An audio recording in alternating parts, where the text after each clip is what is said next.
శుక్లాంబరధరం విష్ణుం శశివర్ణం చతుర్భుజం ప్రసన్నవదనం ధ్యాయే సర్వవిఘ్నోపశాంతయే.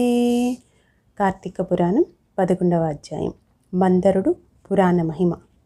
ఓ జనక మహారాజా, ఈ కార్తీక మాస వ్రతము యొక్క మహాత్మ్యమును గురించి అనేక ఉదాహరణలు చెప్పి ఉంటిని. ఇంకను దీనిని గురించి ఎంత చెప్పినను తనివి తీరదు. ఈ మాసమందు విష్ణువును అవిసె పువ్వులతో పూజించిన ఎడల చాంద్రాయణ వ్రతము చేసినంత ఫలము కలుగును. విష్ణువు అర్చన అనంతరం పురాణ పఠనము చేసినా, చేయించినా, వినినా, వినిపించినా అటువంటి వారు తప్పనిసరిగా వైకుంఠాన్ని పొందుతారు. దీనిని గురించి మరొక ఇతిహాసము చెప్పెదను, శ్రద్ధగా ఆలకింపుము అని వశిష్ఠుల వారు ఈ విధముగా చెప్పదొడిగిరి. పూర్వము కళింగ దేశమున మందరుడని విప్రుడు కలడు. అతడు ఇతరుల ఇండ్లలో వంటలు చేయుచు, అక్కడనే భుజించుచు, మద్య మాంసాది పానీయములు సేవించుచు, తక్కువ జాతి వారి సాంగత్యము వలన స్నాన జప దీపారాధన ఆచారములను పాటింపక దురాచారుడై మెలుగుచుండెను. అతని భార్య మహాసాధ్వి, గుణవంతురాలు, శాంతిమంతురాలు. భర్త ఎంత దుర్మార్గుడైనను పతియే దైవముగా నుంచి విసుగు చెందక సకల ఉపచారములు చేయుచు పతివ్రత ధర్మమును నిర్వర్తించుచుండెను. మందరుడు ఇతరుల ఇండ్లలో వంటవాడుగా పనిచేయుచున్నను ఇల్లు గడవక చిన్న వర్తకము కూడా చేయసాగెను. ఆఖరికి దాని వలన కూడా పొట్ట గడవకపోవటం చేత దొంగతనములు చేయుచు, దారి కాచి బాటసారులను బాధించి వారి వద్దనున్న ధనమును వస్తువులను అపహరించి జీవించుచుండెను.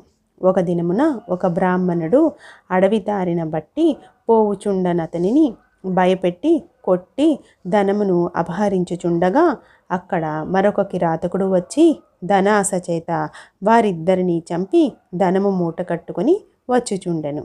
సమీపమనందున్న ఒక గుహ నుండి వ్యాఘ్రం ఒకటి గాండ్రించుచూ వచ్చి కిరాతకునిపై పడెను. కిరాతకుడు దానిని కూడా చంపెను. కానీ ఆ పులి కూడా తన పంజాతో కిరాతకుని కొట్టి ఉండుట వలన ఆ దెబ్బకు కిరాతకుడు కూడా చనిపోయెను. ఈ విధముగా ఒకే కాలమున నలుగురు 4 విధములుగా హత్యలు చేసి చనిపోయినందున ఆ నలుగురు కూడా యమలోకమున అనేక శిక్షలు అనుభవించుచు రక్తము గ్రక్కుచు బాధపడుచుండిరి. మందరుడు చనిపోయిన నాటి నుండి అతని భార్య నిత్యము హరినామస్మరణ చేయుచు సదాచారవర్తిని అయి భర్తను తలుచుకొని దుఃఖించుచు కాలము గడుపుచుండెను. కొన్నాళ్లకు ఆమె ఇంటికి ఒక ఋషి పుంగవుడు వచ్చెను. ఆ వచ్చిన ఋషిని గౌరవముగా ఆహ్వానించి అర్ఘ్యపాద్యాదులచే పూజించి, స్వామి, నేను దీనురాలను, నాకు భర్త గాని సంతతి గాని లేరు. నేను సదా హరినామస్మరణ చేయుచు జీవించుచున్న దానను కాన నాకు మోక్ష మార్గము ప్రసాదించమని బ్రతిమాలుకొనెను. ఆమె వినయమునకు ఆచారమునకు ఆ ఋషి సంతోషించి, అమ్మా, ఈ దినము కార్తీక పౌర్ణమి, చాలా పవిత్రమైన దినము. ఈ దినమున వృధాగా పాడు చేసుకొనవద్దు. ఈ రాత్రి దేవాలయములో పురాణము చదువుదురు. నేను చమురు తీసుకొని వచ్చేదను. నీవు ప్రమిదను ఒత్తిని తీసుకొని రావలేను. దేవాలయములో ఈ ఒత్తిని తెచ్చిన ఫలమును నీ వంతు అనుకొనుము అని చెప్పిన తోడనే అందుకు ఆమె సంతసించి వెంటనే దేవాలయమునకు వెళ్ళి శుభ్రం చేసి గోమయము చేయాలికి ముగ్గులు పెట్టి తానే స్వయముగా వత్తి చేసి 2 వత్తులు వేసి ఋషి తెచ్చిన నూనెను ప్రమిదలో పోసి దీపారాధన చేసెను.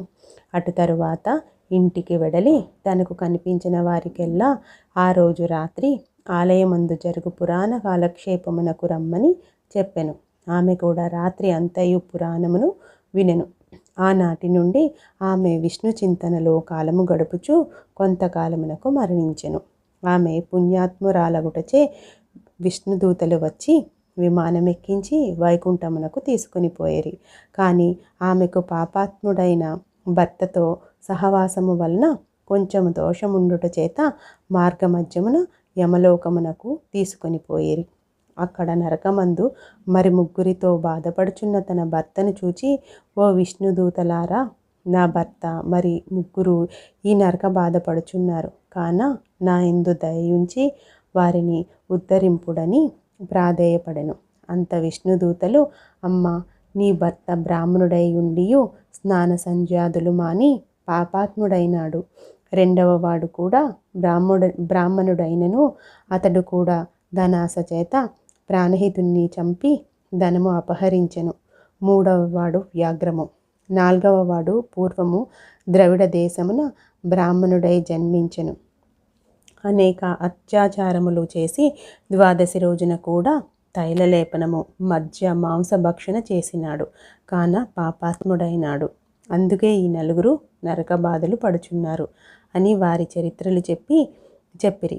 అందుకు ఆమె చాలా విచారించి, ఓ పుణ్యాత్ములారా, నా భర్తతో పాటు మిగిలిన ముగ్గురును కూడా ఉద్ధరింపుడని ప్రార్థించగా, అందులకా దూతలు, అమ్మ, కార్తీక శుద్ధ పౌర్ణమి నాడు నీవు వత్తి చేసిన ఫలమును వ్యాఘ్రమునకు, ప్రమిద ఫలము కిరాతకునకు, పురాణం వినుట వలన కలిగిన ఫలమును ఆ విప్రునకు దారపోసినచో వారికి మోక్షము కలుగునని చెప్పగా, అందుకామె అట్లే దారపోసెను. ఆ నలుగురు ఆమె కడకు వచ్చి విమానమెక్కి వైకుంఠమునకు వెళ్ళిరి. కావున ఓ రాజా, ఈ కార్తీక మాసమున పురాణము వినుట వలన, దీపము వెలిగించుట వలన ఎట్టి ఫలము కలిగినో వింటివా అని వశిష్ఠుల వారు చెప్పెను. 11వ రోజు పారాయణం సమాప్తం.